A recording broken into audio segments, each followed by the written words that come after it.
Hi, it's John Bommarito, and no, you're not hearing the usual theme song for the Acoustic Alternatives podcast by Adam Plummeritas. Instead, it's a disclaimer. This is a recording of a session I did with Rebeca Loebe, and I really enjoyed our session enough to want you to see it, but it's only going to be here a limited time because there was an issue with the device that I record the audio on. The corrupt file was the result of a bad SD card. That's the card I record the audio on. So this audio recording includes just the phone audio and a lot of noise that was coming from down the hall. It might be very difficult to listen to. I apologize for that. Thank you for the efforts, and thank you to Rebeca Loebe for letting me do this interview with her.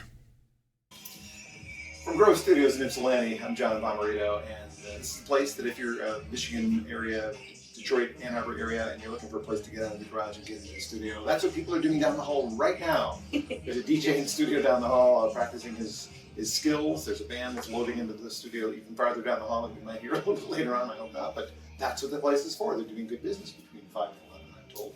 So Grove Studios in Ypsilanti, look them up. This has been my home for the podcast for most of the ones I've done. And I'm happy to welcome to the podcast studio in Ypsilanti, Rebeca Loebe, who's never been here before. Hello! Hello, Rebecca. It's good to see you. It is so good to be here. Welcome back. It's been a few years since we've crossed paths. I think I looked it up. It was 2019. You were last with me in the studio in Ann Arbor when I did radio there. And there was supposed to be a visit after that. There was supposed to be a Nobody's Girl visit at the Trinity House in Livonia that didn't happen.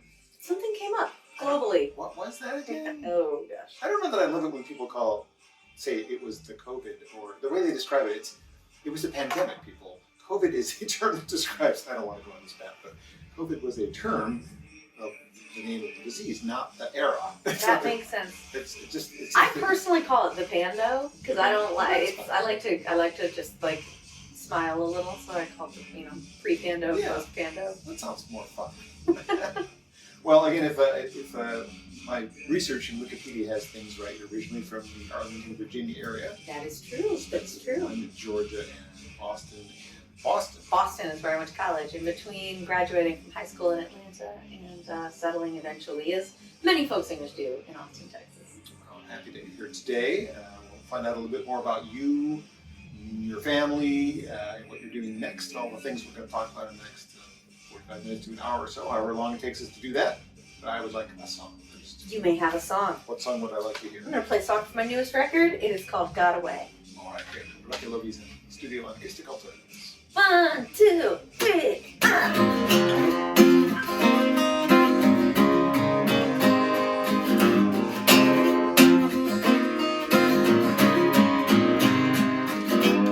It's time to pay the bills again. Makes a woman feel like running. I keep a backpack by the door. You keep asking what that's for. Can't find a place where to say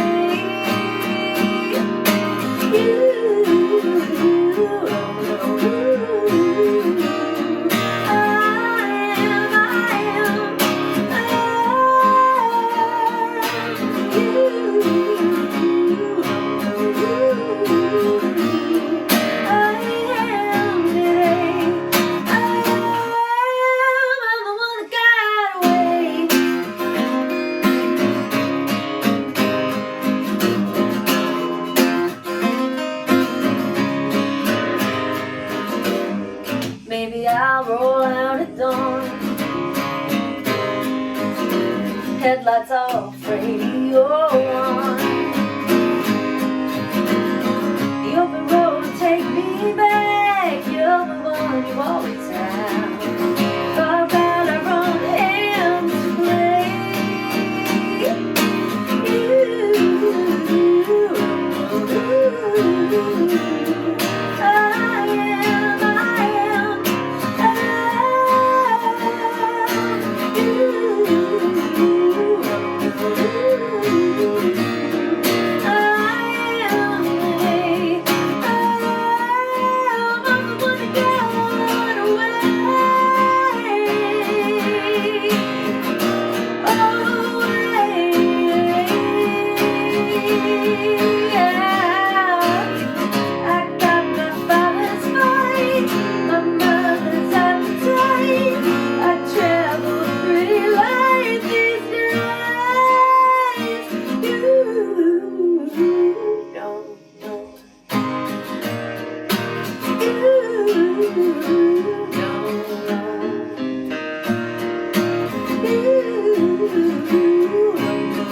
mix of something from Rebeca Loebe and a track from her newest album, which was called, oh my gosh, now I'm in front of me.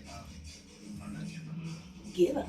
Your ghost. That's the one you visited 3 years ago. Yes. There was a covers album released in between. Yes, I released a covers album during lockdown called Secondhand Songs. Yes. So those who are on Patreon Yay! have that already in our collections. I don't know that that's one that's available for sale because... It's not available for sale. It's not on iTunes or Spotify, but it is available for free on my website. I originally recorded all of those songs for Patreon and then decided to, sort of during the dark times of 2020, 2021, decided to offer it for free to anybody who signed up for my email list. It's really easy to sign up. It's at RebecaLoebe.com. And, I have a background, I'm sure we'll get into this more, in audio engineering. And it was just a fun way to use my audio engineering skills and share some mellow acoustic covers at a time when I thought people might be able to use them. It was a nice gift. So thank you. Thank I can say it face to you. face now. I just thank you. It's my pleasure. Something happened between the last time I saw you and today. Somewhere along the line, you got married. Dun, dun, dun, dun. I sure did. Congratulations. I'm a married woman. Long time coming? Yeah. My husband and I have been together since the Stone Ages. Wow, We're really? together, we've been together for 13 years. And, although he'll always joke, like, yeah, but she's on tour a lot, so it's more like 6.5. I'm just gone, like, a lot.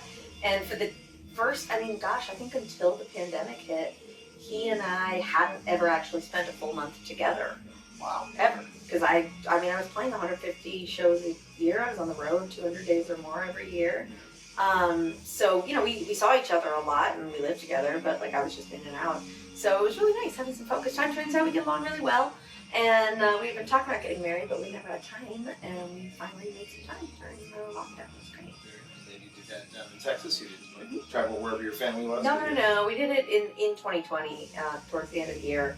And just did it in our backyard. It was really mellow and beautiful. I made a yellow cake with chocolate frosting.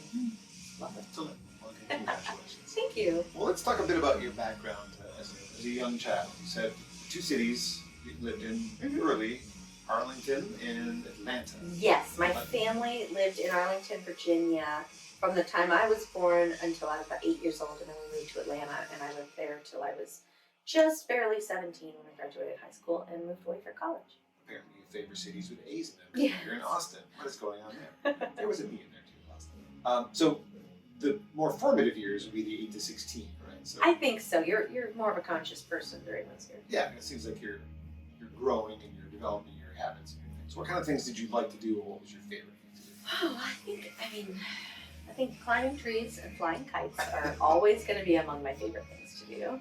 I played soccer. I wasn't very good at it. I was in a dancing group. I was very bad at that. It was a clogging troupe. Here is a table. What kind of shoes do you have on? Say- I had on, well, right now I don't have any Oh. shoes. I have on sensible tennis shoes. No, But I won't. for clogging, I wore like little white tap shoes and a petticoat. And I'm so glad that this was before like everything went on social media. There are very few pictures of it. And I'm just so happy about And now your patrons are going to ask for that. Yeah, I could probably do a whole post of just embarrassing childhood photos. I also, I have a great group of friends. I was in a bunch of school plays. I loved doing that. I was in the choir, and I started playing guitar when I was about 11, and started writing kind of bad, corny, preteen poetry right around the same time. And then a few months later, I was like, oh, I could take these bad poems I'm writing and these bad chords I'm barely strumming and put them together and write some bad preteen folk songs. And then it just became my whole life's mission to make more songs and sing them for people. I'm glad that you did. I think something that might help us a little bit during our interviews if people is just a little bit closer to you. I would be happy to. I think it might cut out a little bit of the extra background. Can you hear me better Oh now? my goodness. Yay! So, Great. so that time, the 90s-ish is when you're growing up. And who's the one that's making you say, pick up guitar? Well, I started listening, to like sort of, grunge rock stuff that I got from my cousin, I loved the Nirvana Unplugged record. I loved Live. That record from Copper was great. Smashing Pumpkins, the double album. So it was that's where it started, but then it transitioned into sort of this wonderful world of like mid-late 90s acoustic kind of folk rock, and many of those artists were women, which was spectacular, and there was Jewel and Sarah McLachlan, Natalie Merchant, I think Amy Mann, Ani DeFranco, the Indigo Girls, Paula Cole, Fiona Apple. I mean, it just went on and on. Alanis. It was Alanis, of course. I really about Alanis. And so I was listening to all of that, and I really didn't have a sense that that was a moment in time.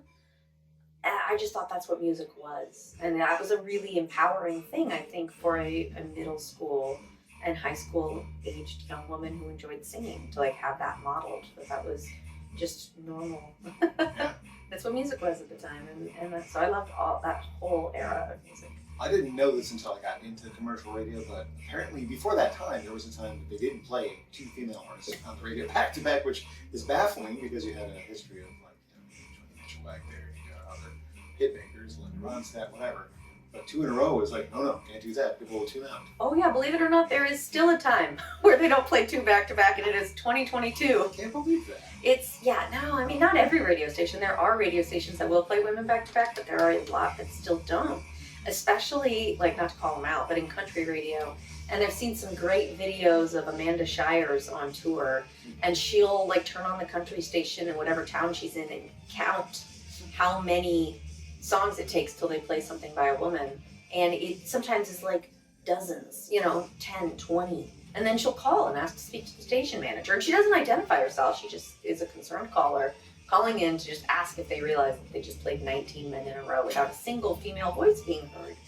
And I mean, I can get on a real soapbox about this, but I will just say, A, the airways are owned by the people, and the people are 52% women, so that's something to consider. And B, I think that for passive listeners, like kids, young boys and young girls, I think that hearing a more equal balance of voices like gives a strong subliminal message about whose voices are worthy of being heard. And so when that young person is in the back of their parents' car and they hear 19 men in a row and no women, it just sort of reinforces this message that men are the ones who deserve to be heard. I don't think that's great. So I disagree. I mean, I agree with you. That's what I'm saying. Were you about to fight? No. No, I'm totally kidding. Take a look at the guests that have been on the show. No, I know. You're wonderful. Mix. You're such a champion. And if there's a good voice on either side of the aisle, I'm playing it, I'm promoting it, I'm heard. So I can't believe it's still happening. I know. Well, and I was telling you before we started, there was this thing that I heard about a few years ago. Look it up. Just Google like country radio tomato gate. I won't go too deep into it. Just to say that there was like a presenter at a country music radio conference who compared playing too many women on the radio in too short succession to having too many tomatoes on a salad. He said, like, women artists are like the tomatoes on the salad. And his comments were not very well received. No. I hope they threw tomatoes at him, actually. Yeah, exactly. Yeah, let's go to his house right now. I can picture Amanda doing that and then saying, by the way, we play some Jason Isbell? That'd be kind of fun. Yeah, that'd be great. Play women and Jason. All right, so anyway, playing guitar as a kid was obviously something that led you to where we are today, a few years later, just a couple.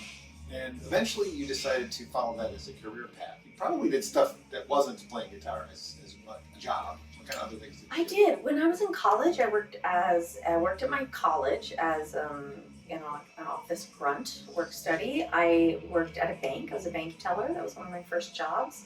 I worked at a Whole Foods as a cashier and a bagger. I worked at a recording studio when I first got out of school as a recording session engineer and a Pro Tools editor. And that's kind of when my music career started, because it turns out that one of the benefits of working in a recording studio is having the keys to a recording studio. And I started recording demos, and those demos became my first album, and once I had that, I started touring. But, it wasn't like I started touring and suddenly could support myself as a musician. If anyone figures out how to do that, let me know. But it took me many years of trial and error. And so, during those sort of formative years of trying to launch a touring career, I worked at a lot of live events as kind of like a local stagehand, setting up for, a neuroscience convention or, just different conferences and big corporate events. And I would run the audio, I would run the projectors, I would set up the lighting. I set up a lighting rig at a Kiss concert once. I did all sorts of weird kind of stagehand work. And that was great because it was freelance and it was all over the country, so I could be on tour and then have like a gap in my tour and then call the staffing agency and say like, okay, I have 8 days off on the East Coast. What do you need? And they say, oh, we have a conference in Boston starting in 3 days, and it's 5 day, like load in, and I go do it. And be me and like a bunch of giant dudes unloading like a 52-foot truck. And you're not very tall. I am not very tall. I'm also not very strong, as it turns out. And early on in my career as a stagehand, I really tried to like prove that I was just as tough and just as strong as the guys were. And I almost injured myself so badly so many times that I finally had to just accept, some limitations and, do the best I could, but also ask for help when I needed it. Well, good thing for the recording studio. That the first album, 2004, is Hey, It's a Lonely World. Hey. I don't think I've ever heard that record. Yeah, no, I'm doing my best to scrub it from the internet entirely. If it was up to me, no one would ever hear it. So the songs never make it into a set list? Oh, no. Okay. No, I have a few old, like, diehard supporters who will request 1 or 2 songs from the record. But yeah, I was a child. I was 21 when it came out. I wrote a lot. There's a song on there I wrote when I was 16. I consider that to be a collection of demos. I'm glad it happened. I'm glad it's out in print. I was never a songwriter. I don't play any instruments, but I did write poems to express my feelings as a kid, much like you were probably doing. I still remember one of them, Girl of My Dreams, a girl I had a crush on. Are you going to share it with us right now? No. But I do remember some of the lyrics, and it sort of had a melody. Okay. So, it probably didn't stand the test of time. My brother's friend was in a band, in Battle of Bands, and they took some of my lyrics and turned it into one of the songs they've never heard of. So, cool. It is kind of cool, but that doesn't mean the songs were bad or good. They were just songs, right? So that you could possibly find new life in those songs if you. I could get this DJ down the hall to remix some of them. Yeah, or you could take a different perspective on those songs if they were. I've never heard them, so I can't tell you. Anyway, they're out there somewhere. So, 2010 Mystery Prize seems to be where most of us hear about you. Yeah. There's another EP in between, I believe. Yeah. So 2004 to 2010 was an interesting time because I was trying so hard to figure out how to make music my full-time job. I went on my first tour with my first little record collection of demos came out in 2004. And then I spent the whole next year, 2005, working at Whole Foods, working at the recording studio, and just dreaming about going on tour again. And then in late 2005, I went on another little tour. It was just a few weeks in the fall, and it went so well, and it felt so good. And I thought, this is it. This is what I'm meant to be doing. And I think I did some, quick math on the back of a napkin one night at a bar. And I was like, okay, I think I can afford to just live on the road as a touring songwriter. My gigs will pay for gas. I'll get food at the shows. And as long as I'm not paying rent in Boston, I think I can afford to survive. So in January of 2006, I put all my stuff in storage. I moved into my station wagon. And I started driving around the country just playing shows. And by April, I realized that my math was a little wrong. And I had run out of gigs, and I had run out of ideas, and I was running out of money, and I kind of crawled back home with my tail between my legs. And, my dad gave me 2 days to regroup, and then he came and poked me and was like, sounds like someone needs a J-O-B. So I started looking on Craigslist, and I found some odd jobs, and then I work an odd job for a month or two, save up some money, and then go back and book shows, and then I go back out on the road.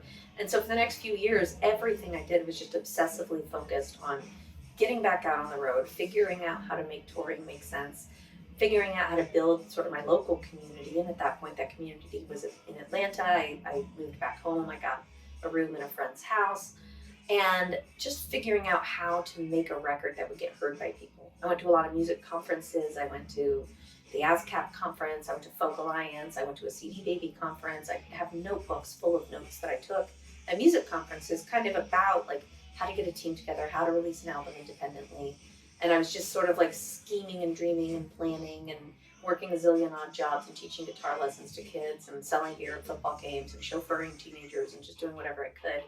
And then in 2009, I got this record that I started in 2008, Mystery Prize, mixed, and it was about ready to come out. I was in the New Folk competition at the Kerrville Folk Festival, and I won. I did it in 2008 and I lost. I did it in 2009 and I won. And that gave me a little bit of momentum. And I hired a radio promoter, which was something that I had learned at these conferences I went to. If you really want to get your music heard, you've got to hire somebody who has connections at radio stations to get it in front of DJs, because they won't open a package from just anybody, So I got a recommendation from a few musicians that I trusted, and I hired a great radio promoter, a woman in New York named Lisa Gray. And she was my only team member at that I've time. received things from her over the years. She's lovely, right? Never met her, yeah. She's great. She's trusted, I think. And so I didn't have a manager, I didn't have an agent, but I had this like extremely positive, extremely flexible radio promoter, because the fee wasn't that crazy, but you also have to pay for postage and get all these albums sent out. And she, was patient, let me pay her overtime, and I again put all my stuff in storage and moved into the car so that I could afford this radio campaign. And my goal was just to get the album on the Americana Top 40 chart for like a week. I just wanted to like have that feather in my cap, say it had happened. And something about that record in that moment really connected, and it got onto the Americana Top 40 chart for 9 weeks. I sent it to folk DJs in Europe, and it got onto the Euro Americana chart for 3 months, and I ended up getting a record deal in Europe with that album, and it got onto the desk of some people in Hollywood who were casting for the first season of The Voice, and they invited me to audition for the show, and I ended up getting on it. And so it was sort of like 2009, 10, 11 was when all of this like prep work I had been doing from 2004 to 2010 like really started to sort of click. So artistically, Mystery Prize is the first record I released that actually like sounds to me like who I am. I did like have an album and an EP before that, but I listen to those and it doesn't feel like me anymore, which is the main reason that I don't make them available. Which song from that record would be good to play here that you got the most airplay? Mystery Prize? I would say Marguerita. That one? Yeah. All right, let's go. Another song. Okay. Guitar's ready. Techno beats going. Yeah, I've got my backing The band. remix. All right, you ready?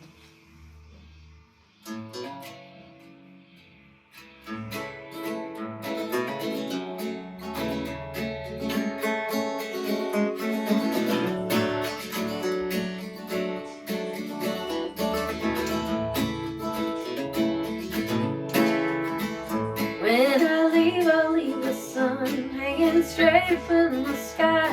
Leave the apples in their baskets, let them rot and turn wine. Cold averted glances, the fear in my bones. When I'll leave along and the trips behind the shed.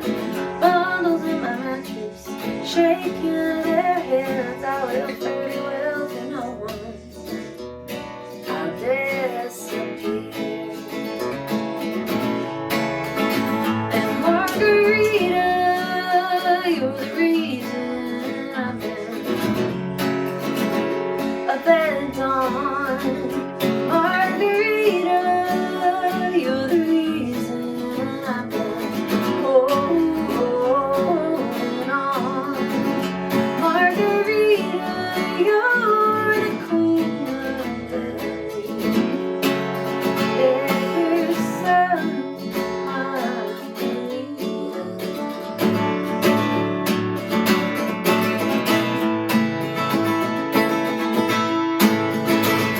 When I leave, I'll leave completely with a suitcase full of cash.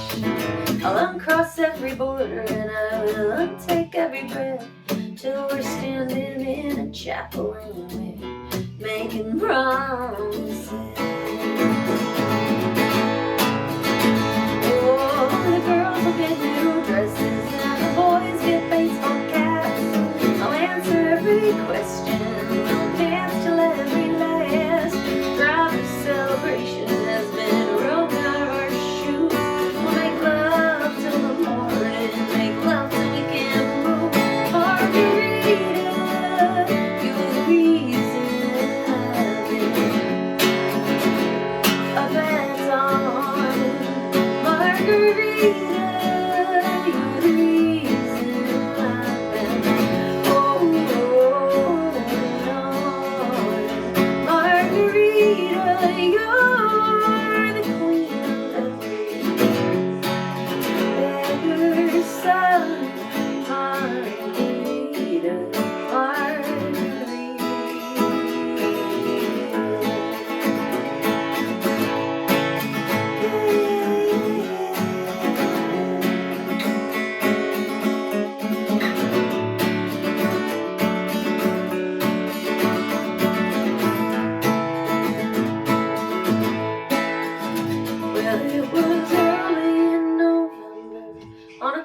breathless sunny day.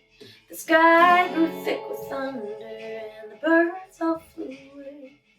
They shackled us like killers. We walked in single file. And Marguerita, they've been talking, but I ain't heard a word. No, I've been dreaming you could see in the cell of steel and dirt, hidden from that sun, hanging straight in the sky. I've been plucked like an apple, left to rot, turn white.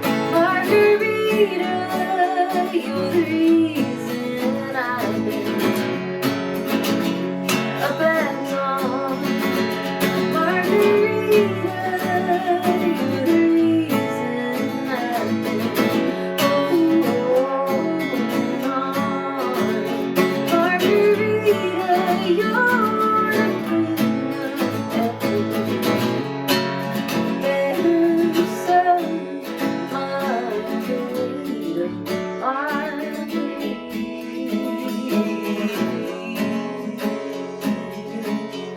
oh, Marguerita,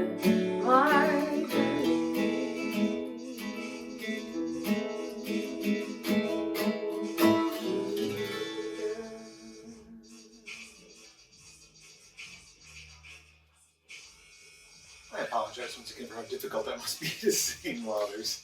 I can't hear them when I'm going. You know, it's really just during the fade out Okay, that I become aware of them again. I don't want it to be a distraction.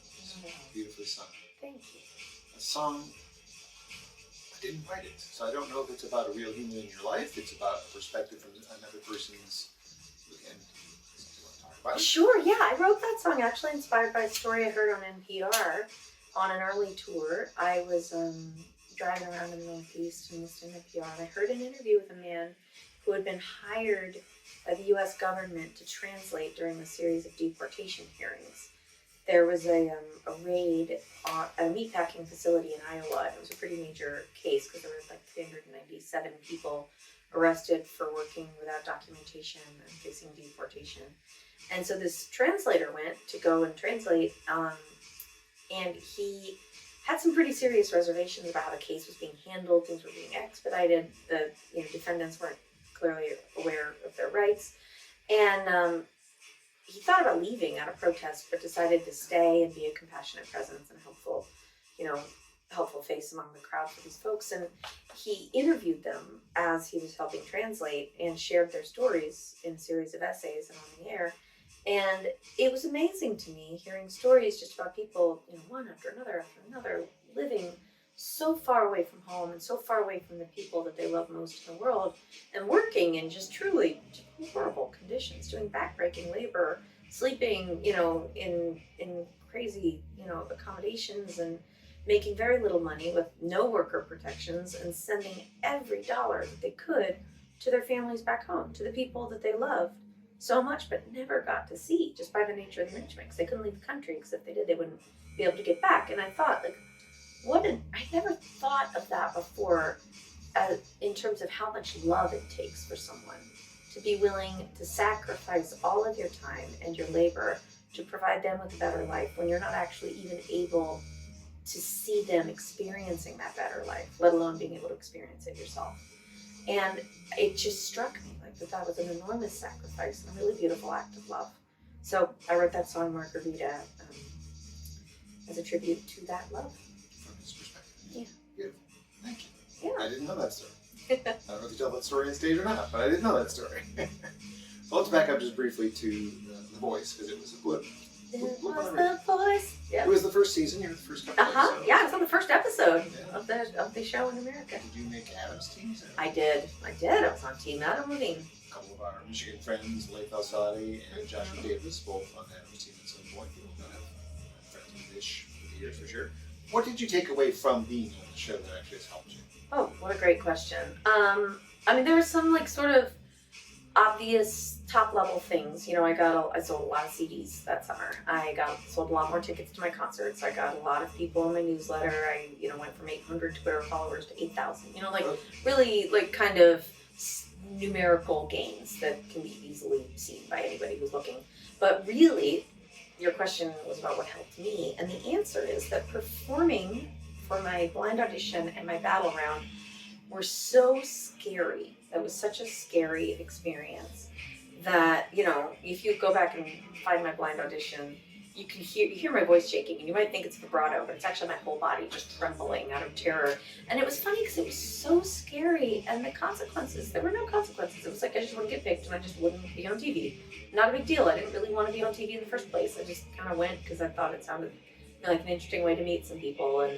And next thing you know, I was on stage face to face with Adam Levine and Christina Aguilera and all that. But I already had a career at that point. You know, I'd already just barely cracked into making music full time. I had, like I mentioned, a label deal in Europe. I was supposed to actually go on my first ever tour in Europe the day after the blind auditions.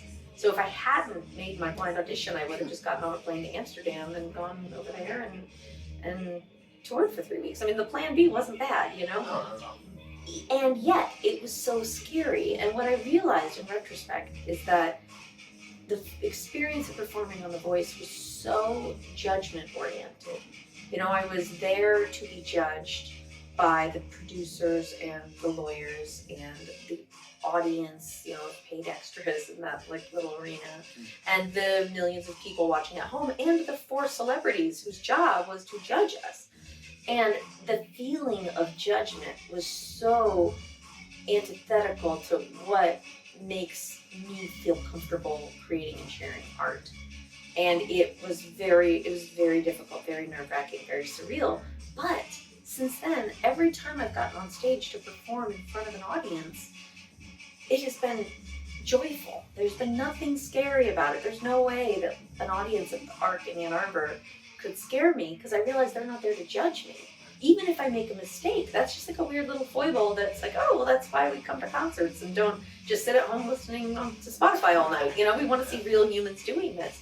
And I realized that, you know, an audience that comes to a concert to experience live music is there for the same reason that I am, is there to experience love and connection and creativity and art and joy and sorrow and all of it together. And so that has been my biggest gift from The Voice, is basically made me realize how good I have it as a touring folk singer. Maybe add a level of confidence. Maybe so, yeah. I think it's sort of, you know, you talked about the 10,000 hours, and I think it sort of like busted me up a few thousand hours of experience. Well, I don't pay attention to everybody who's been on the show, so this might be a general statement, but I do notice several that get high up don't seem to like take that momentum and go anywhere with it. But you, like, what you dove right back in. You started making records, and every other year or every year you make something new for us. So I mean, that's admirable. Well, it's hard to build a career. And again, like thinking back, like prior to being on The Voice, I had 7 years of trial and error and researching and trying to figure out how to make it work as an independent musician. So I was already kind of working on that. And I also so I was able to apply those things that I had learned and, you know, experienced and observed, and use sort of this bigger platform that I had for a moment to apply those lessons I had learned. But also, I had already figured out a path to make some money and to find an audience as a songwriter and a singer without being on The Voice. So I think that a lot of people that I know of who have done shows like that, you know, go into it thinking that is their avenue for becoming a musician, a professional musician. They don't see another path.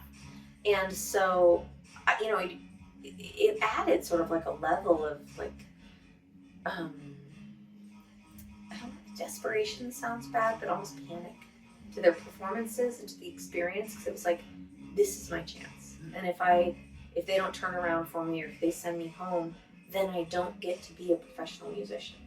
And I had a lot of feelings wrapped up in being on The Voice, but I didn't feel like they could take that away from me. And so, yeah, I think that's the biggest difference, is that some people go through the show thinking that that's the only path towards a musical profession. And I think that the people who come out of it swinging and who come out of it like releasing stuff are people who were sort of already going to do that. You were already driven. Yeah. You already had the drive to succeed. Are you more comfortable in the 100 to 400 seat rooms than you were on stage in a large venue like that one? I mean, what was your aspiration going in? Did you want to play big venues, or were you always thinking listening rooms anyway? You know, I love listening rooms and small theaters. You know, my goal is, you know, I admire the, can I say how? I admire the hell out of Taylor Swift. Like, it's amazing watching her maneuver in the business world, but I don't want that career. Like if you handed it to me, I'd just be freaked out. That's a level of scrutiny that I don't care to endure. But I love performing for 300 people who laugh at my jokes and clap at my songs and give me energy to give back to them. It's an exhilarating high. I love it so much. So, that's kind of my goal. I let go of any goals I had about being like a big rock star on the cover of Rolling Stone or whatever. That was when I was a teenager, but I've moved way past that. Very well. And you're doing it just fine because you're still on the road all these years later. Still crazy after all these years. Thanks, Paul. Thanks for writing that. We need it. So obviously it takes talent to succeed and carve out a career in the music industry like you have, but how much of what happened to you happened because, I'm just going to use an example of somebody like Alice Paul that did you up. You could say anybody else that lifted you up. Like how much of it was you just being you, and how much of it was somebody saying, hey, I've got this artist I want you to know about? I think it's all of it, Ellis actually has a great analogy. He talks about all these experiences that we have in our career as being building blocks. And, and he said when he took me on the road with him, I was his opener for 2 years in 2013 and 14, he said, this experience of opening for me, this is one of the building blocks in your career. And at that point, it was one of the bigger ones because it was an introduction to, 100 to 200 people a night in 50 to 100 markets around the country, And, I mean, you can't pay for that kind of exposure, that kind of opportunity. And that happened because after I was on The Voice, I was able to find a manager. That manager worked also with Alice Paul. The two of them decided it would probably be a good idea for me to get some experience and exposure to audiences by opening for him. I kind of auditioned. I played a couple of shows on the road with him. And after that, he, I guess, liked what I did, saw some potential, and enjoyed being around me enough to want to spend countless hours in the car together, and invited me to be his opener on the road.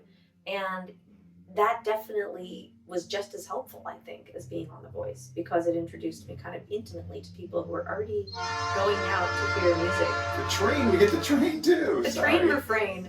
No, it's great. This is great. There's a lot going on. Things are happening in Ypsilanti tonight. It's happened. So anyhow, being introduced by a trusted artist, and him saying, I believe in this person enough that I think you're going to enjoy her, got me into so many people's iPods. Got my CDs in a lot of people's houses, got a lot of names on my email list, and I still build on that, and people still come out to my shows now, 7-8 years later, because they were first introduced to me by him. Were there others that did that for you besides Ellis? He was the most, I've opened for him the most. And now is a point in the interview where I should mention that I am getting over COVID, so my memory's still a little fuzzy. So it's okay. There are going to be some answers where I'm just like, I'm not getting over it, and I still have some fuzzy memories too. Okay. It's okay. Well, this seems like, because I've met you a few times and I know just how extremely nice of a person you are, I feel like you would do that for somebody else. Have you done any mentoring in that way? Have you taken artists on the road? I have. I haven't taken anyone on the road, partially because I want to get a little farther along. I want to have more to offer before I do that. It's like some of my shows are still kind of light, Like, I'll just be honest, it's like I have plenty of markets where I can sell a good number of tickets, but I'm not at the point where it's like that every night. And so before I took somebody with me and said here, all this could be yours. I just for it to be a more consistent experience for them. But what I like to do is I have mentored some younger artists, and I don't mean younger numerically, I just mean, for people who are forming their careers. With sort of consults, and I even, for a little while, people would ask me, because I think that I work hard and I work very visibly. So I have a reputation in the singer-songwriter community for being a kind of hustler, hardworking musician. And so I would get calls from people asking if they could consult with me and pay me X number of dollars to chat for an hour about career stuff. And I tried that, but I really didn't like it, because I would just rather talk on the phone with a friend and brainstorm. When it becomes about money, it just feels less fun. I feel self-conscious about whether my advice is good enough, and it takes the fun out of it for me. But I do love to just brainstorm about the music business. So I've done those kinds of things for younger artists many times, where we'll get together on the phone and brainstorm about their upcoming release, and maybe some of my ideas are helpful, and that makes me happy. With no offense to others, are there any that you've spoken to that you're like, oh my gosh, you really have to hear this person, a person that you would want to introduce me to? Oh, you mean just musicians I love? Yeah, well, other like the kind of people you might have mentored or had mentored in this conversation that you think I should hear. Oh, well, I mean, I can't in any way take credit for her current success, but if you're not listening to Brittany Ann Tranbau, I think you absolutely should be. What's her last name? Tranbau, Tranbaugh. Brittany, I met her when she was a teenager. She was coming to Folk Alliance and stuff 10, 15 years ago. And she was doing sort of the singer-songwriter thing and going to college and whatnot. And I think she got a little burnt out or disillusioned on music or just wanted to do something else for a while. So she's been doing other stuff for about 10 years. And then she wrote a little batch of songs. And last summer, someone sent me some demos she had made. And the songs are just crushers. They are so, so good. And she and I had a phone call, and I don't know if you'd call it mentorship or just two friends catching up, but it was so good to talk to her, and we talked about her upcoming release, and she put out an EP this year, and she just did everything so well, you know. She made some great videos, and she made some really smart moves, and she entered a couple of the songs in the John Lennon songwriting competition and won the grand prize. So, you know, again, I can't take any credit for it at all, but I am cheering for her loudly and joyfully, and I just want everyone to hear what she's doing. So that's a high recommendation. Her song "Quarter Life Crisis Haircut." Got here. I put that on actually. I was on the road this weekend with a guy named Jesse Rubin, and I have an ongoing playlist on Spotify called Cool as Folk, and it's just sort of a repository for all my favorite songs. Like when I tour with someone, like I'll put their favorite song that I've stuck in my head on the playlist, or if there's an artist I hear that I love, I'll put their favorite song, or Dear Old Friend, or, you know, Treasured Hero, whatever. So it's a long playlist, and I just put it on shuffle and have it rotating almost all the time. And I was driving with Jesse, we've been listening to songs for days, and I put on Brittany's song, Quarter Life Crisis Haircut, and it starts, and he like puts down his phone and, you know, listens more intently, and then she starts singing and gets to the first verse, and he sits up straight and goes, "Who the hell is this?" Which I think is a pretty amazing response. That's a response, yeah. Yeah. That's what music's supposed to do. Yeah. So we briefly glazed over the Berkeley experience, Mm-hmm. just because it was there in the history. Just like my eyes were glazed over the whole time I was there. Well, there must be something that you took from that you use every day at work. Oh, certainly. So much. I mean, I studied, studying at Berkeley is like drinking through the fire hose. You know, they have you take I took 12, maybe 13 classes my first semester of freshman year. Because they have a lot of like half credit classes or 1 credit classes, and you take 16 credits. And so I took a ton of different subjects. And every semester I was taking, 8, 10, 12 classes. And so I studied so many interesting things. And the music theory and the ear training and the harmony and the arranging, like all of that was very foundational, fundamental. And I went into school not knowing much of that stuff. Still don't, to be honest, but I did my best. And then I also, I took some keyboard classes. I was a vocal principal. I took years of voice lessons. I took ensembles. I took guitar for the non-guitar principal. So I learned a little bit of guitar while I was there. Most of what I do is self-taught or taught by my dad or my middle school music teacher. And then, of course, I studied audio engineering, and I spent 3 years just immersed in the music production and engineering program. And I learned all about, studio equipment and gear. I worked on the tech crew at school, repairing gear. And I learned a ton about, just the process of making records, both as an engineer and as a producer. I also took some classes in the songwriting department, which I found to be really interesting. And in the synthesis department, which was more like synthesizers and composing using electronic music, like our DJ friend down the hall. I dove in just head first. I loved my time in college, and it was really just a lot of fascinating, fun information. In the songwriting part, do you consider yourself more of a singer or a songwriter? I consider myself mostly a performer. The part that I derive the most pleasure and meaning from is somewhere between singing, songwriting, and guitar. It's like in the middle of the triangle. It's that moment where I'm taking all those things and synthesizing them into a package that can be then delivered to the earballs of the waiting audience. Earballs? Earholes is another way. Yep. I just love that moment where the song leaves my body and enters theirs. It's like that. There's this moment of alchemy where it goes from being my song to being your song. And, I write a song and it's about, my experiences or observations, and it's filtered through my life of, lived experience.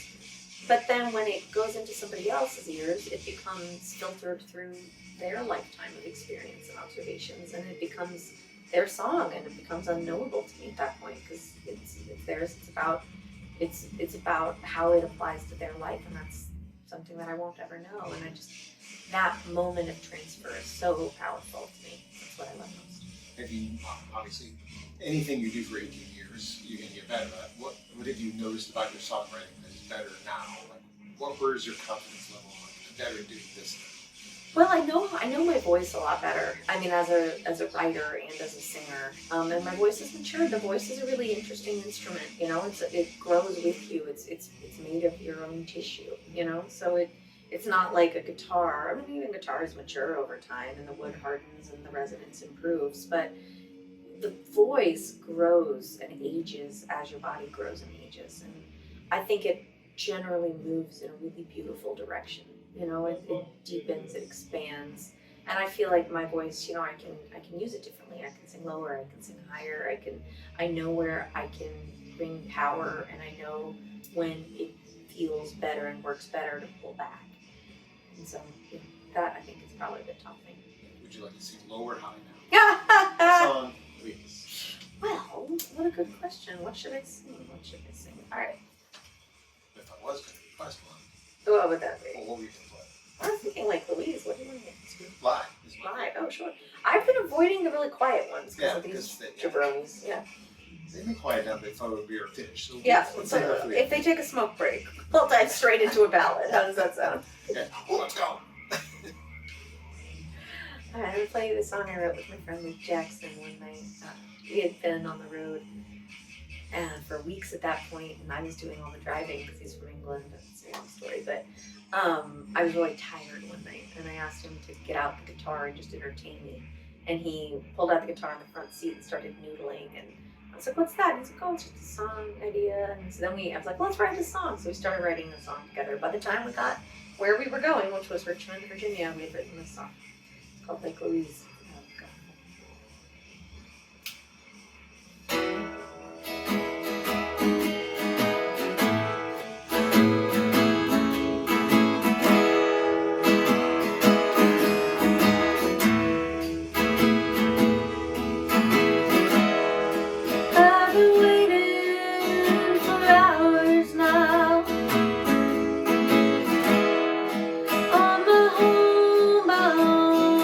Train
This one that definitely shows off your voice. It's beautiful. Rebeca Loebe's in our studios, Lake Louise.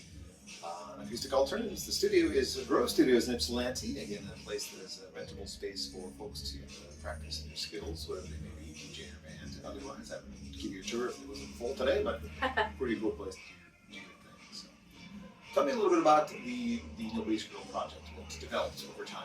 How did that come about? Sure. Well, it started just as a one-time tour with myself, Grace Pettis, and Betty Sue. And we got our booking agents together and decided to do a 3-week run across the East Coast, kind of from Boston down to Atlanta and then around Texas and Oklahoma, kind of like strong markets for all of us. And the idea was that we could introduce our audiences to one another's music and sort of play bigger stages and have bigger fun. So we did that, and it went incredibly well. And this funny thing happened while we were preparing for the tour. We got together to write together and some friends of Grace's who owned a recording studio that had some artist suites for lodging offered to let us stay there. So we went and stayed the night and did like a little 18-hour writing retreat. And during that time, we wrote 3 songs. And the next morning, we played them for the owners of the record label, of the recording studio. And it turns out they just started a record label, and they offered us a record deal. So we ended up signing a record deal and recording an album together before we had even played a show together. And then when we went on that tour, we had a little EP to sell, which was really exciting. And then we decided to try writing a full length, and because the deal included the option to record full length record if we wanted to. We decided to go for it. So we spent a lot of 2019 writing and recording, and wrote a patch of songs that I'm just so proud of. And that was supposed to come out in the June of 2020, and it ended up getting postponed till summer of 2021. And that's kind of where the story leaves off for now. We had a big album release in July 2021, and our tour had gotten scheduled and rescheduled, and unfortunately was supposed to happen kind of right when the Delta variant was peaking, and so we ended up canceling most of that tour as well. And so for now, we're just kind of like waiting to see what happens in the future. It can happen again. Yeah, it can absolutely happen again. We're just waiting till the pandemic is all the way in the rear view. And similarly, another cool thing was the event of the Circle Game, which could have also turned into a tour if you wanted it to, I think. That would be such a fun tour. Sign me up. It was me, Liz Longley, and Heather Maloney.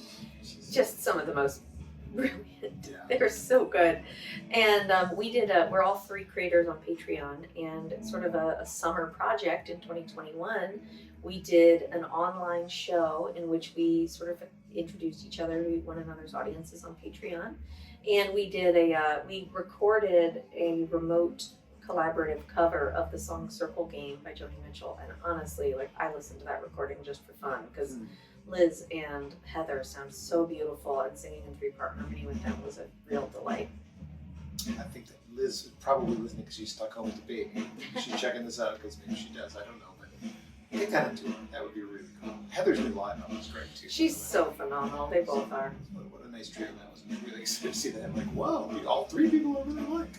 get together and do it. It was a blast. It was a real blast. So you're currently finishing up a tour, or in the middle of a tour with Jesse Rubin? I just did a little 4-show run with him. Jesse Rubin's a great songwriter from Brooklyn, who I actually befriended remotely during the pandemic, funny enough.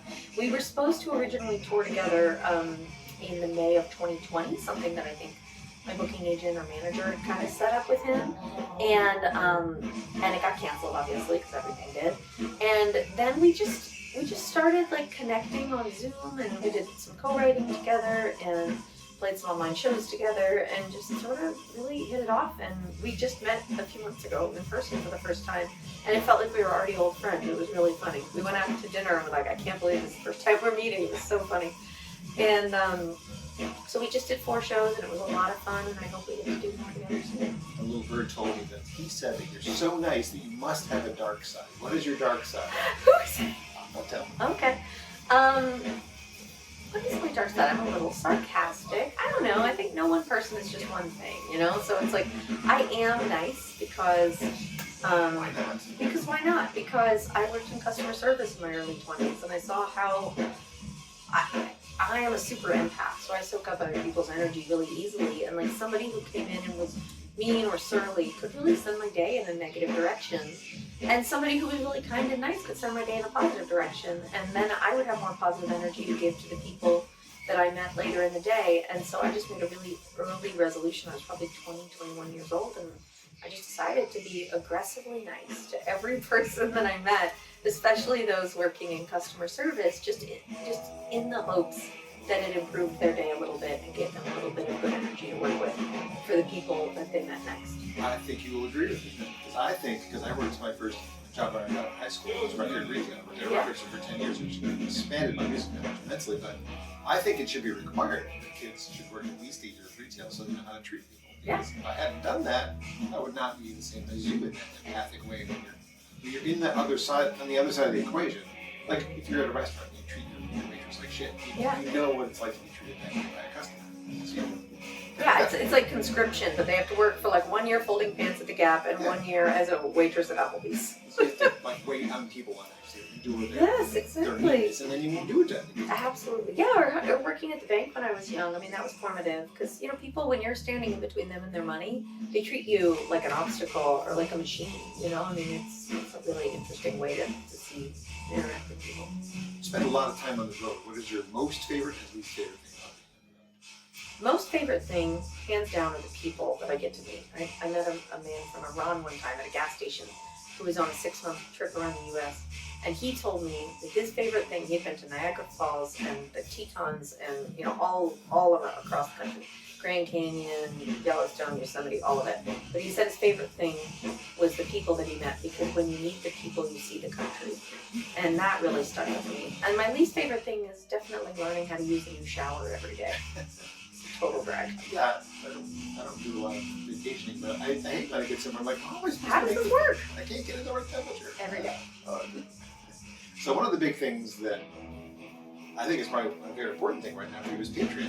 And many guests that I have on the show are turning to that as an additional source, maybe the necessary source of income, as we have not really returned to engaging into going to shows as we used to. Absolutely. People are still being a little hesitant. I'm going to fewer shows just budget-wise, and I have less money, so there are less opportunities. But as the person who receives the money, that's your job. And to play for us is your job. So Patreon seems to fill that gap. Yes, absolutely. I mean, making your living on people's expendable income is precarious at times like these. And especially with events that require people to go out in public, because like you just hit it right on the head. I mean, between the concerns about the pandemic, financial concerns, and just habits changing, people aren't going out as much. I'm not going out as much. I get it. But I would go to live music every day of the week if I could. Right. That's where my happy place. Totally. But So Patreon has absolutely gotten me through the last 2.5 years. And I've had a Patreon page for 5 years. And when I started it in 2017, I think I started it because I thought it would be just a wise business maneuver to like open up an additional income stream. And what I realized immediately is that it was so much more than that, because it's a really direct way to connect with people who are most excited about your music. Or at least that's what I found it to be. It's like suddenly I had just like an eager and excited audience of people who wanted to hear what I was up to. And that really lit me up. And it's so nice. There's no algorithm, there's no Mark Zuckerberg, there's no, posts getting buried. It's just I want to share music and people want to hear it and we can directly communicate about it. And it feels so good. And it's giving me a sustainable salary for being a musician for the first time in my life. And it's indescribable how helpful it is. You've been very smart about it. I'm not 100% sure, but I think you're the first person I ever supported on that platform. Because you made it so reasonable. You first started at that $1 level for each video. I'm like, well, I'm more interested in whatever down she's going to give me. Okay, cool. Yeah. And then you made it like a $3 model, which was like, that's great, because I'm getting at least a song every month or even more frequent than that sometimes. And that made it worthwhile. And some of the other people I support gave good things, but they're higher price. So it's like, why can I really support you at $10? I want to support you, but it's a lot of money for. I mean, I will always have, a lower end option, a $1 or a $3, because I support a lot of Patreons. I support almost 50 at this point. I see that because every time you sign up, I get a notification. Sorry about that. Oh, that's okay. That's great. I admire that about you. So I support a lot of folks on Patreon, and I support most of them at the lower end because otherwise I'd be spending hundreds of dollars a month, and I can't do that. But I like to share. I believe in the platform, and I like to share and support other people's efforts. And your letters to us are so very well written. I wonder if those Thank you. And the answer is I hope so. I'm working on a few things. Yeah, I really good writer in that way as well. Well, it's not going to get any quieter. If you want, I would love for you to do more Sunday if you could. I'm so sorry. This has never happened this bad. I guess all the way from Texas comes to my show. Don't worry. On behalf of me, you should just put the whole thing in the building. Don't beat yourself up. Do you want to hear about my ridiculous thing that happened today? Yes, I do. I was going to say what your bad day off. So, I'll talk about it right now. So, I think that it's salient to the times we're having. So, as I mentioned, I had COVID a few weeks ago. I think just about a month ago, and that was when I was positive, and I've been negative for weeks now. And so this is my first time out on the road since I had COVID. And I knew I had a little bit of kind of brain fog. Before I left home, I was having trouble remembering words a little bit. I'd think oh, I need to go grab what's that word? It's in the drawer next to the spoons. It's a fork, like that kind of thing. It's kind of scary, honestly. But it's been getting better week by week, and I didn't really think of it in terms of how it would affect touring. But when I got to the airport on Thursday, I opened up my wallet and didn't have my driver's license. I had left it at home. So I was able to get on the plane because I had my global entry ID, and my husband overnighted me my driver's license so I could rent my car from when I got to Ohio. And so then I was like, okay, goofy me, whoops. And then on Sunday after the show, we left and got to our hotel, and the hosts texted us a photo of all of my gear, my microphone, my tuner, my DI. I had left it all on stage, and we're like, okay, oops, silly me.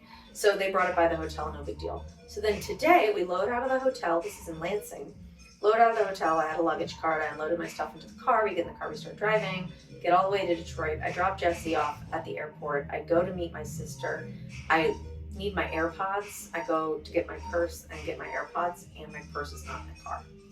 And I called the hotel and asked if they had my purse, and she said, I said, did I happen to leave a purse on a luggage cart? She's like, I'm not sure, I haven't seen it. And then she says, wait, is it a black bag? And I said, yeah. She says, I can see it out the front door. It's still out on the sidewalk.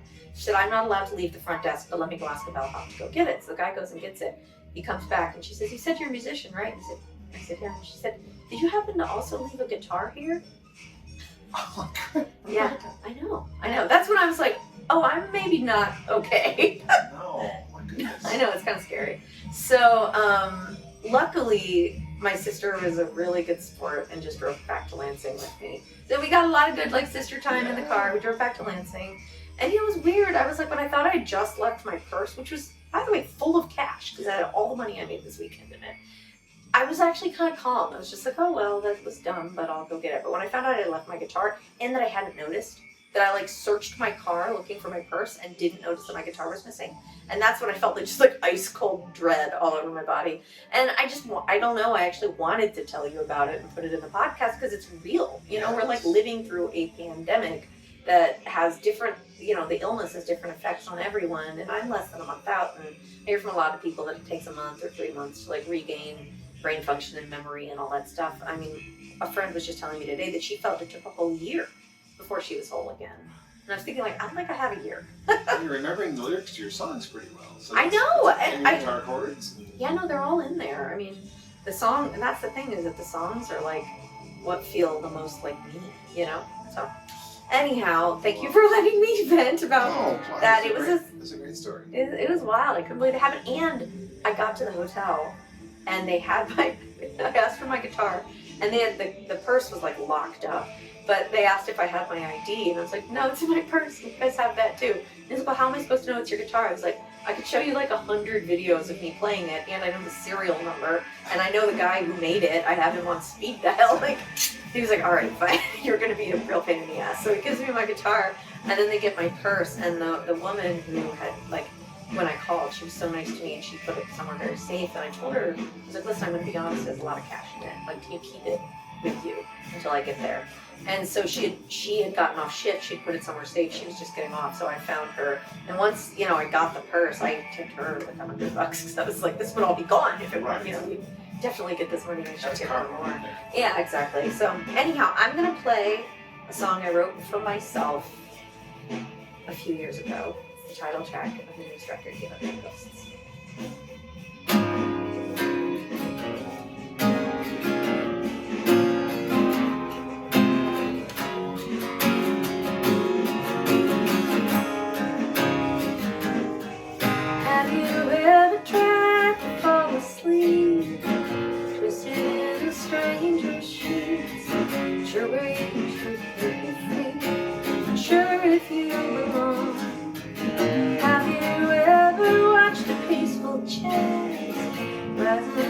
As you undress, sure if you could look at your breath, sure if you're that strong,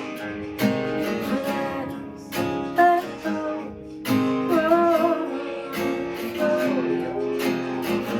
gotta get over you, find it, give up all your ghosts, at least the ones you love the most, never holding you as close as you are holding them. Have you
Rebecca Loebe's my guest on Acoustic Alternatives. Most I think that could be the cousins who came from our past.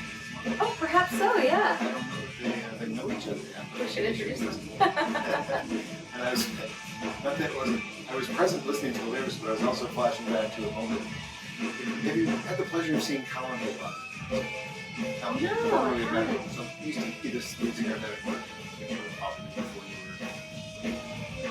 and Colin's a very funny storyteller. One of the biggest hits has the line, "Ghosts appear and fade away." And he tells a story about it where a man came up to him and says, "I'm good with that song, but I don't understand the lyric. Goats appear and fade away." Those pesky goats. And then today, I see this silly meme that says, "Goat butter." And somebody put a sign above it and said, "What are you going to call it? Goat butter?" Goat butter. It just made me laugh. So I was thinking about ghost and goat being interchangeable before you even Give chose up the your word. goats. Give up your goats. So like anytime you're thinking about ghosts, you can substitute the word goats and it becomes like Goat stories. I hope you don't do that from this point now, but I was thinking about it before you even got here about how ghosts and goats make a funny, just interchangeable thing. So anyway, thanks for the bell. So, thank you for playing that song and all the songs in the chat and putting up the extra noise that never trained even you had a full experience and a rough day. Things are happening. It's okay. Well, and that's the thing. It's like, yeah, I mean, these guys are rocking out down there, and I'm happy for them. They get to hear them. They do. They're not disturbing your neighbors. Grove Studios in Ypsilanti, if you want to look it up. If you're a musician in the Detroit, Ann Arbor, Ypsi area, this is a perfect place to do that. No one's going to come knocking on your door or call the cops on you because that's what this place is. Great to see you. So great to see you, too. Thank you for inviting me. It's always a treat. My pleasure. I look forward to what is next. What is next? Is there a record in the works? Great question. I'm writing. You know, I didn't write a lot during the thick of the pandemic. I was just sort of focused on surviving. But my creativity has been waking up lately. I've been writing more. It's been really exciting. And so I'm writing. I'm kind of revamping my home studio and going to be recording demos there and then hopefully traveling to Atlanta to work on a new record pretty soon. I'm glad to hear you said the word record. I think some of your fellow musicians are making the album a thing of the past. I think it needs to not be that. It needs to still be that. You release singles, I might see them, but I might never buy them. Yeah, no. Yeah, exactly. No, I mean, I get it. I get why the singles thing is happening. It's because of the way that Spotify is structured, and that's fine, but that's not the art form that interests me. You can't sell a single in a show. That's true. All right. Coming up soon on the podcast, we're going to have Bob Murback from the local music scene. He's friends with Kristen Bell. That's going to be a fact. Bob. And Chuck Brodsky has agreed to be on the podcast as well. And Mr. Glenn Phillips, all possible. Ooh. And it was Rebeca Loebe, and you can look her up at the website. It's at RebeccaLoebe.com. It sure is. Rebecca, R-E-C-C-A.